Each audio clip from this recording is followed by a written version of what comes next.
Bonjour tout le monde. Alors aujourd'hui une petite vidéo un peu particulière pour vous présenter plusieurs petites choses. Ça fait un petit moment que je n'ai pas mis en place de vidéo. Il y en a quelques-unes qui vont arriver dans les semaines qui viennent. Mais je voulais quand même faire un peu le point avec vous. Déjà pour vous souhaiter une bonne année 2021. Bon, on est un peu à la bourre, mais il n'y a jamais trop tard pour dire bonne année. Puis vous expliquer un peu ce qui m'est arrivé moi en 2020, qui fait que j'étais un peu débordé ces derniers mois et peut-être aussi discuter de la suite de la chaîne, de ce que j'ai envie d'y mettre dedans, des nouveaux projets. Donc là, il y aura besoin un peu de votre intervention pour me dire si c'est ça qui vous intéresse ou pas. Donc ça va durer un petit moment, installez-vous confortablement et puis on va discuter, je vais vous présenter un peu tout ça.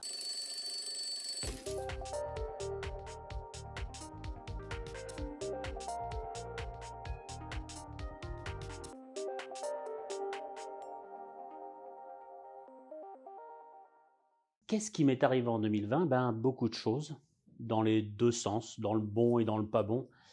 Euh, donc on va commencer par le mauvais.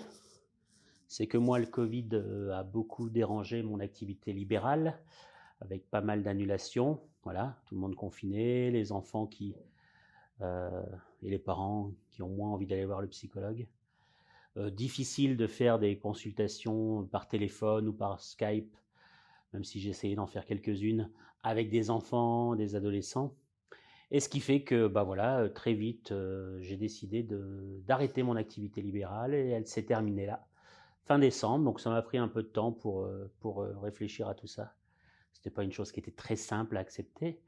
Mais au final, après, après le fait d'avoir pris de la décision d'arrêter tout ça, m'est arrivée une très bonne nouvelle. Et là, c'est la deuxième chose qui m'est arrivée donc fin 2020 et qui d'ailleurs est une très bonne nouvelle au final, c'est qu'on m'a proposé quasiment dans quelques jours après avoir pris la décision d'envoyer le document pour mon préavis d'arrêt de cabinet, du cabinet, et ben on m'a proposé un poste à l'hôpital en pédiatrie.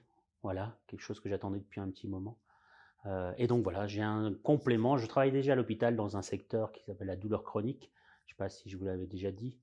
Mais là voilà, en gros me voilà, je débarque en pédiatrie avec un travail super intéressant, complètement différent. On n'est plus dans des suivis longs, on est dans quelque chose de beaucoup plus varié. J'ai tendance à dire que maintenant ça fait à peu près 5-6 mois que je suis là-bas. Et c'est d'ailleurs pour ça que j'étais un peu débordé. Et je commence certains diraient, à trouver les marques. Moi, j'aurais tendance à placer mes marques et à avoir un travail de plus en plus intéressant avec les équipes, les infirmières, les internes, les médecins, la pédopsychiatre, l'autre psychologue et aussi l'assistante sociale, voilà, la diététicienne. Donc c'est un travail beaucoup plus pluridisciplinaire, c'est quand même très intéressant, avec une espèce de valorisation quand même du travail qu'on peut mettre en place pour les psychologues, parce que ça veut dire qu'on est reconnu en tant qu'individu d'un groupe et on a notre petite part à apporter, y compris dans la relation que je peux avoir, ne serait-ce qu'avec la pédopsychiatre, où en fait, voilà, on n'est pas forcément sur le même travail, on n'est pas dans le même domaine avec la psychopatho d'un côté, mais n'empêche qu'il y a des moments où on se retrouve et on sait qu'on doit mettre des choses en commun. Et une grosse partie, comme je le disais, c'est pour ça que l'assistante sociale débarquée, avec une grosse partie concernant l'enfance en danger. Peut-être que je ferai des petits rapports par rapport à ça, mais voilà, je suis rentré le pied un pied dedans. Je crois qu'à l'âge que j'ai, hein, plus de 48 ans maintenant, que j'ai eu il n'y a pas longtemps, c'était le bon moment pour pouvoir intégrer un milieu un peu plus compliqué, avec des histoires de vie un peu plus difficiles. Voilà, je pense que je suis assez grand pour tenir le coup et pour pouvoir apporter un peu mon aide à tous ces enfants et tous ces adolescents. Et donc l'avenir de la chaîne. Donc, je ne sais pas pour ceux, alors je ne suis pas très efficace sur Instagram, mais j'avais laissé concourir une petite story, ça a duré 24 heures, ceux qui l'ont vu ont eu de la chance, que j'étais en train donc de réécrire des nouveaux 60 secondes de psy, avec une volonté d'orienter ma chaîne, euh, parce que j'ai découvert quelque chose d'assez surprenant, c'est que je suis psychologue du développement et que la psychologie du développement, enfin, je le savais un peu, mais là j'en ai eu clairement la confirmation, est très peu mis en avant dans le cadre de la psychologie. Voilà, on est très enfermé entre la psychanalyse d'un côté, les comportementalistes de l'autre, et au milieu, nous, les développements, on est un peu, voilà, on doit se faire connaître. Et donc c'est pour ça que j'ai décidé que j'allais un peu plus tourner ma chaîne un peu plus, même si vous l'avez remarqué, c'était déjà le cas, vers la psychologie du développement, avec des notions beaucoup plus liées à cette théorie en particulier. Voilà, moi ça m'a permis de relire plein de choses super intéressantes. D'ailleurs, je vous invite à lire La création de la psychologie du développement, quand Vallon, Piaget, Vygotsky de leur côté ont voulu mettre en place cette nouvelle technique en se confrontant un peu aux deux courants de l'époque qui étaient donc les psychanalystes et les behavioristes. Ça m'a appris beaucoup de choses et ça d'ailleurs m'a expliqué un peu pourquoi, comment je travaillais, pourquoi je me sentais différent de certains autres. Et donc voilà, bon, en sachant que la psychologie du développement, ça, c'est dans ma chaîne depuis le début. Hein. Je vous ai parlé de Piaget, je vous ai parlé de Vallon, Vygotsky, de notions liées à ça. Mais là, vous verrez que, en l'occurrence, j'aurais beaucoup plus sur certains thèmes à faire vraiment les différences avec mes collègues qui n'ont pas la même technique, qui n'ont pas le même travail, juste pour expliquer que vraiment la psychologie du développement, et ça c'est une réalité, c'est quand même la meilleure psychologie de la Terre. En tout cas, c'est celle que je pense. Bon, chacun son métier. Et donc, avec une très grosse partie qui va démarrer assez vite, alors il faut que je suis en plein dans l'organisation du tournage euh, de ces vidéos. D'ailleurs, vous avez peut-être remarqué, je suis dans un nouveau lieu parce qu'il y a aussi eu en 2020 un déménagement.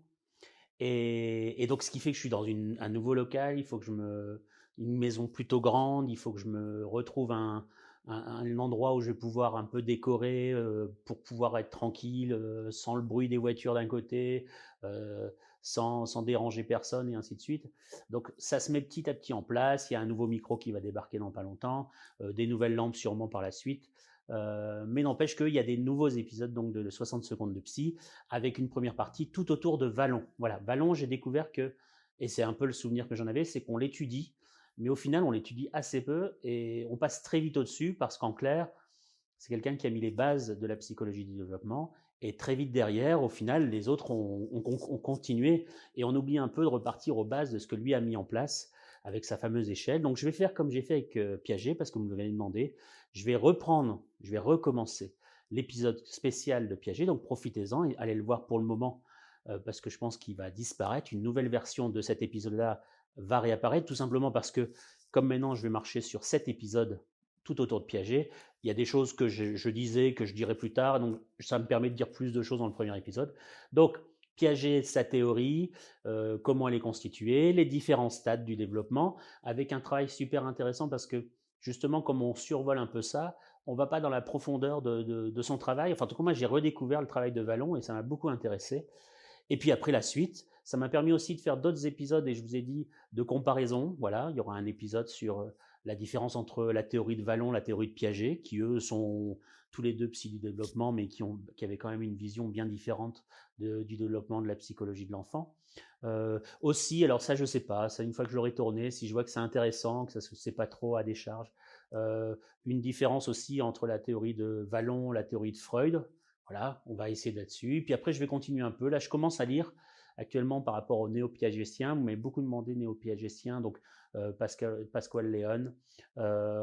J'ai oublié les noms, mais c'est pas grave. Tout cela, ça va entrer petit à petit.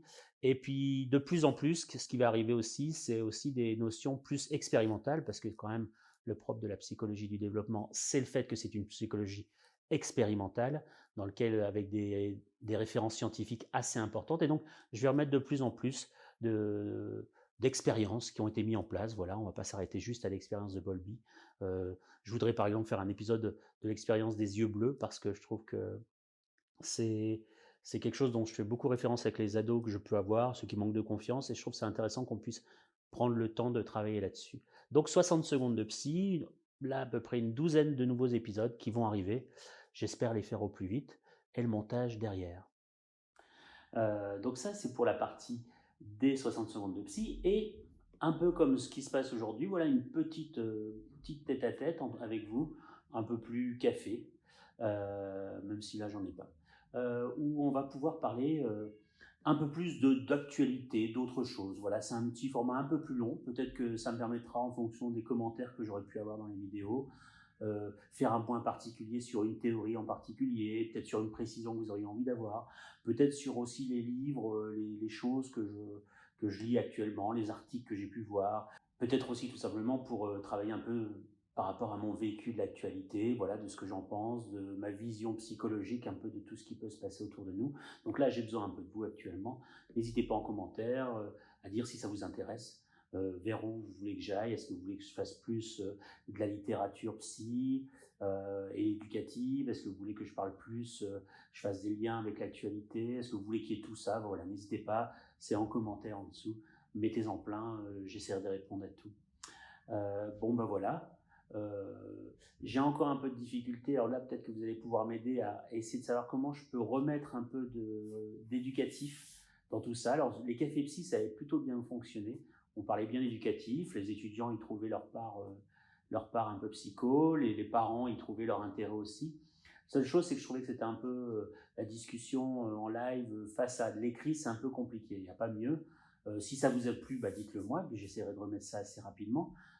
Sinon, et si vous avez d'autres idées, moyens pour pouvoir justement faire un peu de la visioconférence ou de je sais pas quoi, qui ne me coûte pas très cher, bah, n'hésitez pas, vous pouvez aussi m'en parler, toujours dans les commentaires en dessous. Voilà, en gros, 2021 démarre et plein de projets. Voilà, moi, je me suis réinstallé, voilà, il y a encore une petite chose à organiser, mais pour moi, là, 2021 s'annonce bien. Je voudrais faire un grand bisou, un grand câlin à tous les étudiants qui sont en train de souffrir actuellement. Voilà, moi je sais que si j'avais été dans votre situation dans les 2 premières années de ma fac, sans pouvoir discuter avec les autres, sans pouvoir ne serait-ce que récupérer les cours des uns et des autres, sans pouvoir discuter de ce que j'ai pas compris, je pense que j'aurais peut-être pas persévéré, enfin je ne sais pas, on ne sait jamais après, on a toujours des choses en soi dont on n'a pas conscience. Et donc j'espère que vous allez bien. N'hésitez pas, si vous avez besoin de conseils, d'informations par rapport à l'avenir, par rapport à votre métier. Voilà, je ne pourrais pas forcément répondre à tout et en grand nombre, mais j'essaierai de faire de mon mieux, n'hésitez pas. Il y a l'Instagram, il y a les commentaires, il y a même mon mail qui est disponible sur cette chaîne. Voilà, si on peut au moins servir un peu à ça. Ben voilà, ce café est un peu terminé. La prochaine fois, j'essaierai d'être à un endroit où je pourrais vraiment boire un café. Je ne sais pas de quoi on parlera, mais je pense que ce sera dès le mois de février, donc assez vite parce que on est fin janvier. Et on parlera peut-être un peu de... Je ne sais pas. Dites-moi un peu dans les commentaires ce que vous voulez. Alors surtout, nous sommes plus de 8000 abonnés, presque 9000, je ne sais plus exactement.